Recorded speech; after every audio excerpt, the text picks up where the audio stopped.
This is my first breaking convention, and it's been a blast so far. I feel so fortunate to be here with you all. As Pascal mentioned, my name is Jeffrey Breau. I am the program lead for the Psychedelics and Spirituality initiative at the Center for the Study of World Religions, which is part of Harvard Divinity School. Our program, the Psychedelics and Spirituality initiative, encompasses a wide range of public programming and research. We have a yearly conference. Our third annual was Psychedelic Intersections conference was last February.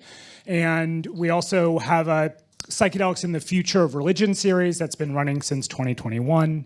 And we do a number of different research initiatives on indigenous plant medicine traditions and psychedelic chaplaincy, among other things. And I'm actually going to be speaking here today about my research with novel psychedelic churches. Earlier this month, I was standing in the early morning light by a dwindling fire speaking to Matt. Matt is an American man in his late 50s. He has a deep, commanding voice and piercing blue eyes. And Matt and I were standing there at the end of 3 nights of ayahuasca ceremonies, or yahe ceremonies, that Matt's community was hosting. Matt is one of the founders of a psychedelic church in my study. I work with 5 communities, one of which is the Mushroom and Yahe church that Matt founded. Let me say, if you ever get a chance to observe an ayahuasca ceremony without drinking the medicine yourself, I highly recommend the experience. It was quite beautiful and also extremely unique, to say the least. Matt generally speaks with a deep earnestness and a love, but as we were standing by the fire, he turned to me with uncharacteristic frustration. And he said to me, Jeff, how is this not a religion? He was speaking about the fact that the federal government does not recognize his church and their use of mushrooms and yahe as a legal and legitimate religious practice. But his comments made me reflect on my own assumptions about psychedelics and religion, and how my research with psychedelic churches has forced me to reimagine what I believe religion is. When I first came to Harvard as a graduate student in 2021, I was working under this assumption that although psychedelics may produce spiritual experiences, psychedelics were in some way distinct from what I thought of as real religion. And my assumptions about this were informed by 2 sets. One from the clinical research on psychedelics, and the other from religious traditions.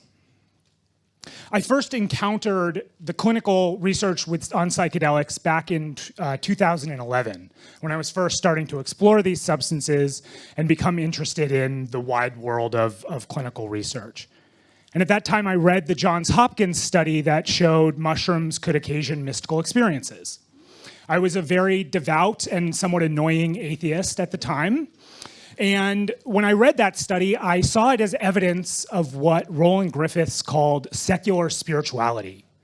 That people were having experiences with psychedelics that, although profound, were entirely internal to them, were very individualized and clinicalized, and were entirely explainable by science. In this model, therefore, they seem to me to be distinct from real religion. Jump ahead a few years, I have spent more time with these substances, and a number of profound spiritual experiences, both with and without substances, have caused me to disavow myself of atheism, and have led me to a Hindu devotional path. I've left my job at Google, and I'm living in an ashram started by Ram Dass. When I was with Ram Dass, he was towards the end of his life, but earlier in his life, he was very fond of quoting Alan Watts on psychedelics and religion. The quote goes, "When you get the message, you should hang up the phone." And what he seemed to be saying in that quote is that psychedelics are a place, religion is a place that psychedelics may lead to, but just like the raft in the Buddhist parable, once you get to religion, psychedelics are to be left behind. Therefore, distinct from real religion. And so as I began my research at Harvard, these 2 frameworks, one clinical and one religious, were leading me to believe that psychedelics and religion were sort of like oil and water, that they could be easily distinguished from one another. And I expected in my research to find that people would either use psychedelics and have this very personal, individualized, clinical, mystical type experience, emphasis on the type, or they would take psychedelics and find established religious traditions. And in the process, they would leave their psychedelic use behind. You can imagine my surprise when instead my research led me to the burgeoning psychedelic church scene. Psychedelic churches are one potential legal pathway for psychedelics in the United States, given our very strong religious freedom laws. And although many of them are still, most psychedelic churches are still operating underground, there's estimated to be somewhere between 500 and 1,000 psychedelic churches currently operating in the United States. My research focuses specifically on a subset of this wider psychedelic church scene. It focuses on the novel psychedelic churches, or what I'll sometimes refer to as novel psychedelic spiritual communities, in order to avoid the Christian associations with church. Novel psychedelic churches or novel psychedelic spiritual communities are new religious movements that are forming around shared psychedelic practice. They are distinct from indigenous plant medicine traditions and are unaffiliated with major world religions. In a sense, they are forming unique religious spaces in the psychedelic scene and are providing alternative ways for people to gather in spiritual community and to have spiritual experiences. In order to study these communities, my research uses ethnographic methods of semi-structured interviews and participant observation. This includes, and this is a technical term, it includes hanging about with community members and their leaders during psychedelic ceremonies, during potlucks, online gatherings, retreats, festivals, et cetera, et cetera. And this research began in 2023. It's still ongoing, but I'm going to be drawing from preliminary findings today, which includes over 60 interviews and over 300 hours in the field with these communities.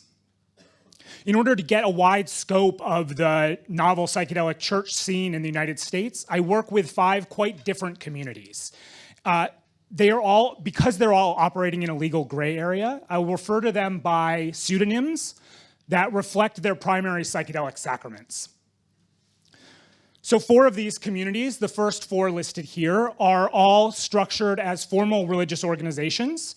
These include the mushroom and heart medicine community, the plants and molecules community, the 5-MeO-DMT community, and the mushroom and yahe community. The 5th, this polysubstance community, is an informal group of mostly spiritual but not religious people who gather in what you might think of as recreational settings. So this includes places like the Burning Man Festival that takes place every year in Nevada, as well as other large group gatherings and music festivals. Through my work with these communities, through my work with NPSCs, I have realized that my original assumption about the ability to separate psychedelics from real religion was wrong. Novel psychedelic churches have all of the hallmarks of real religion. They are providing places for people to connect with one another, to explore the big questions of life, and to encounter the divine, whatever the divine may mean to you as an individual. They are, in a word, real religions. And in fact, as I'll talk about here, they are forming religions that are very attentive to the ways that people practice their spirituality today. And they are trying to create religious community that avoids the harms they associate with more traditional, organized forms of religion.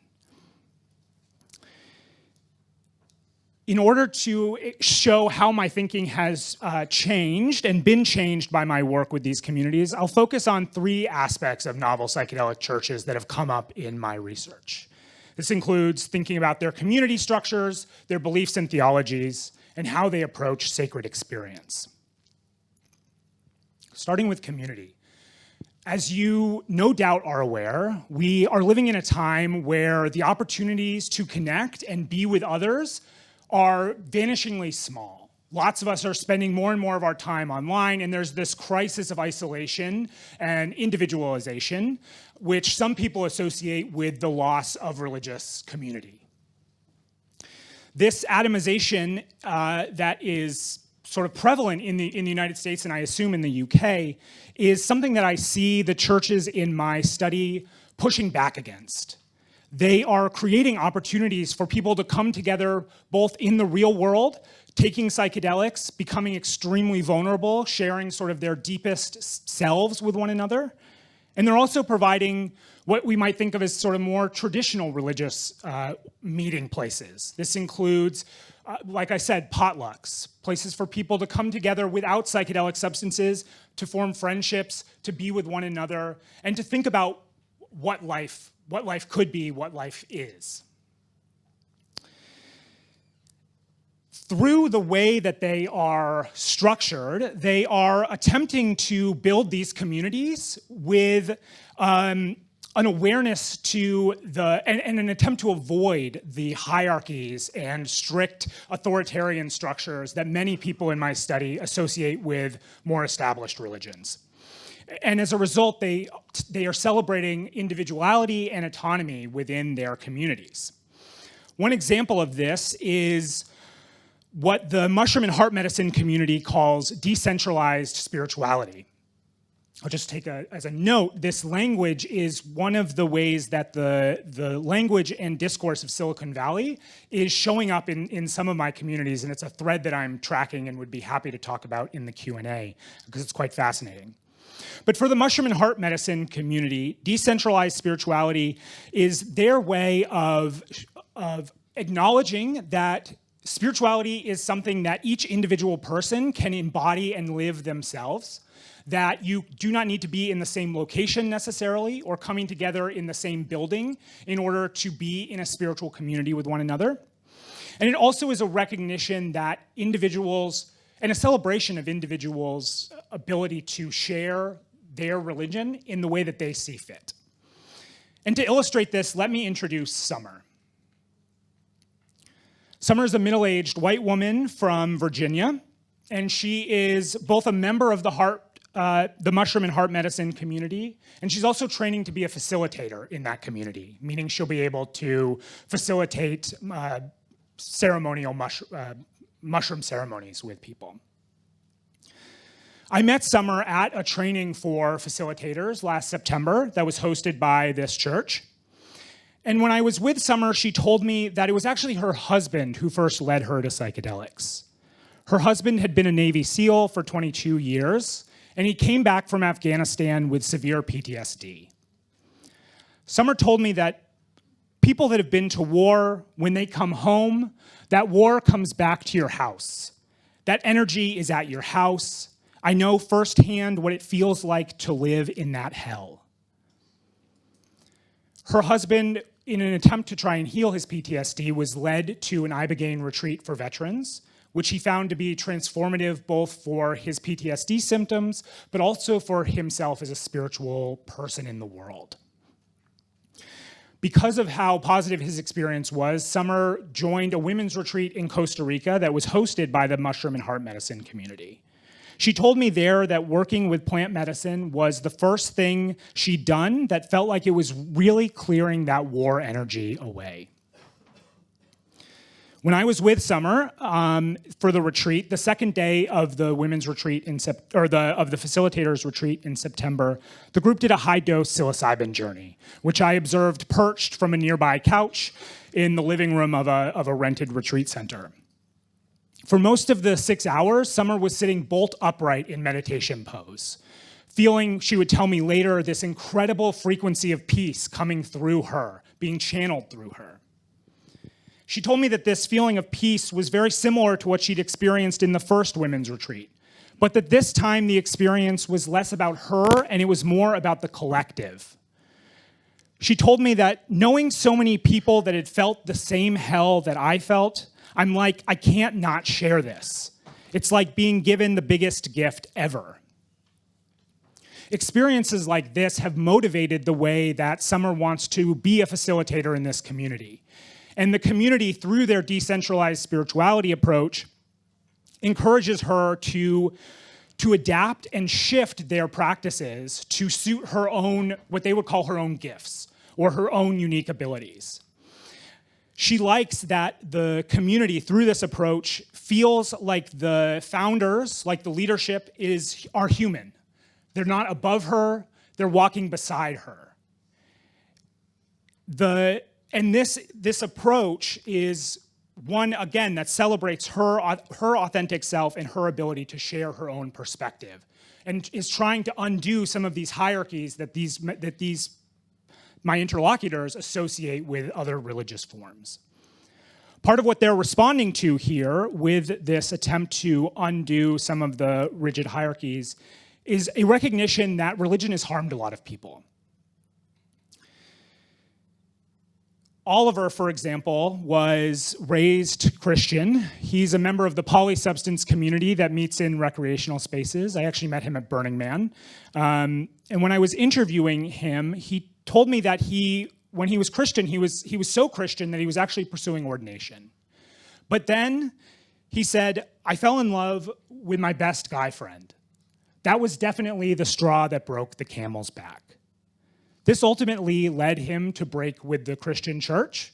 He felt like their views both on homosexuality and on gender were antagonistic to his morals and were against his values.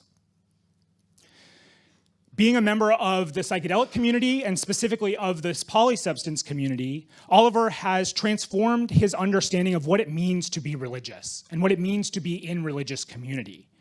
He said that what matters to me about spirituality now has less to do with a higher power than it does with meaningfulness and integrity and being in right relationship with myself and others. There's this shift that's happening for people like Summer and Oliver away from the structures of the church and into the values and connections that they're forming with other people in these alternative religious structures. They are, like many people in my study and like a growing number of Americans, wary of what some are called very structured, organized religion.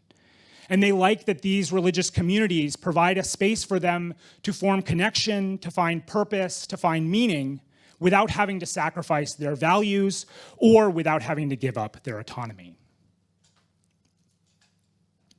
One of the ways that the communities in my study are able to cultivate this type of open, pluralistic community is through the way they approach their beliefs and theologies. Their beliefs emphasize what we might call epistemic humility, or the idea that it is very hard to know any truth about the world, and rather we should look to many different forms of knowledge and forms of knowing in order to construct our realities, and that one person's reality should not come at the expense of another person's reality. So these groups are very open to, for example, finding meaning and finding information through clinical scientific research. They also look to traditional religious structures and religious teachings. They look to embodied forms of knowledge. They look to one another and the other people in the community, as well as the people in their wider communities, to try and understand this mystery of life. One of the communities in my study, the plants and molecules community, calls this least dogma. And what they mean by this is an emphasis less on shared theologies and more on shared experiences. And for them, they are trying to strip down religion to the least possible dogmatic view, the least possible dogmatic unit, which for them is an openness to the possibility that the psychedelics used in their church can produce an experience of the divine in this lifetime. That is their one shared core belief. And from that, the community sort of spreads and prospers around many different interpretations of what the divine means and what it means for something to be sacred and what it means for something to be religious. And in fact, the groups that I work with often believe that strict dogmas or strict religious structures or a necessity to all believe the same thing is actually hurtful to somebody's spiritual life. And you can see that here in this quote by Breau, who is the founder of the 5-MeO DMT community I work with. He said, "I don't believe there needs to be strict dogmatic structures. If there are too many religious beliefs that actually can move somebody away from the direct experience of divine consciousness." In the United States, 1 out of 5 of us in this room would consider themselves to be spiritual but not religious. And this label reflects the way that increasingly people in the United States, or at least a subset of people in the United States, are quite distrustful of top-down, organized religious structures, but still are looking for spiritual experiences and are open to spiritual experiences. They're drawing from this vast marketplace of religions, as the scholar Rodney Stark has called it.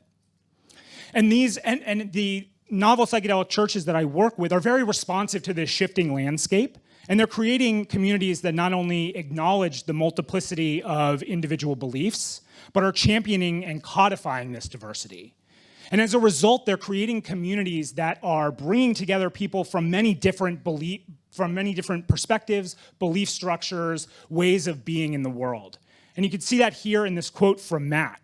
I won't read it all, but as you can see, they have members in the community who are coming from established religious traditions to practice and be with one another. And because of the way that the community's beliefs and theologies are open and non-dogmatic and are structured to allow for this diversity, people can be with one another, can learn from one another, and can meet across difference in a way that I find quite unique to these religious containers. To quickly close here, I want to talk briefly about the way that these communities are providing direct sacred experiences. As my previous examples have shown, psychedelic experiences, psychedelic ceremonies that connect people with the divine are of central importance to these communities. They are providing ways, I hear from people who have healed their relationships through their connection to the divine, who have met God, who have been freed of a fear of death, who have come out of deep depression and now are living full and happy lives when once they were prepared to kill themselves. And I also talk to a lot of people who have shifted from being atheists, from being very closed to an idea of spirituality, to being very open to that. And as a result, these communities are creating religious structures and sacred experiences that allow the divine to manifest in some quite unexpected ways, and sometimes some quite playful ways. When I was with the polysubstance community at Burning Man in 2023, I observed a night-long ceremony that they held with the synthetic psychedelic 2CB.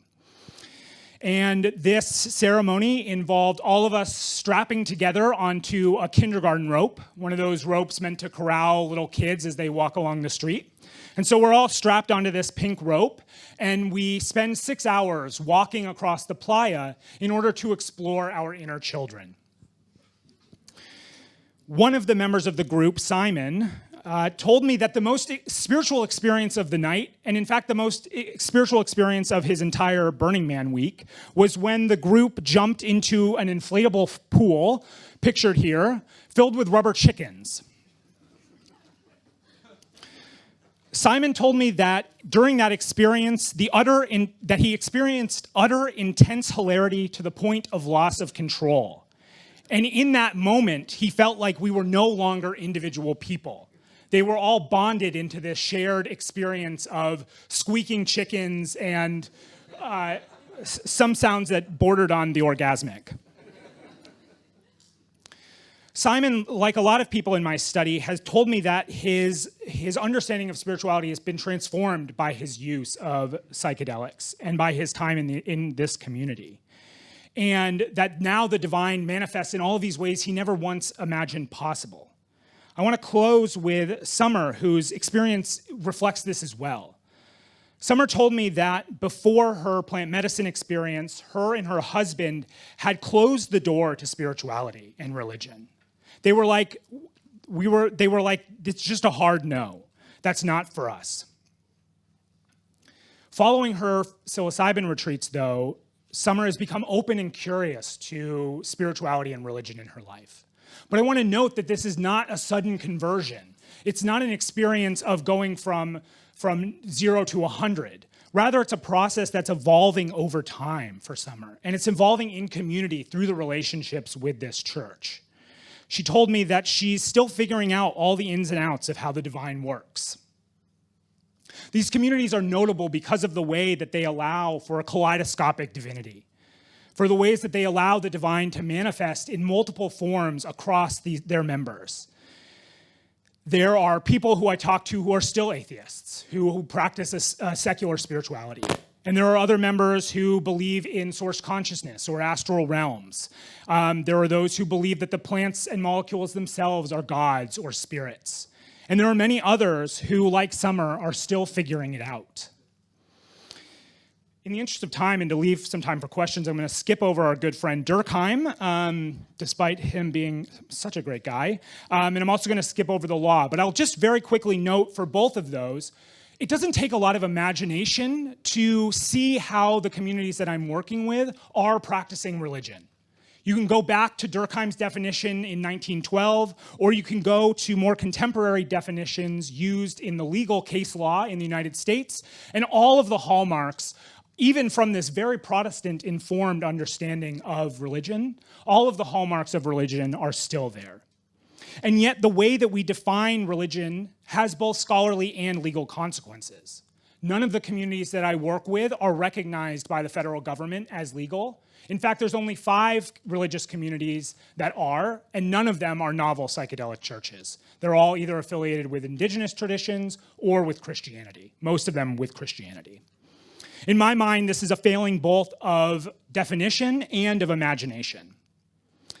Novel psychedelic churches are real religions, despite what the law might tell us, or what scholars like me might tell you, or what community who often views these churches with a lot of hostility might tell you. And in fact, novel psychedelic churches are challenging us to reimagine what we think religion is, and more importantly, to reimagine what it can be. A celebration of egalitarian community, diverse beliefs, and kaleidoscopic divinity. Thank you so much.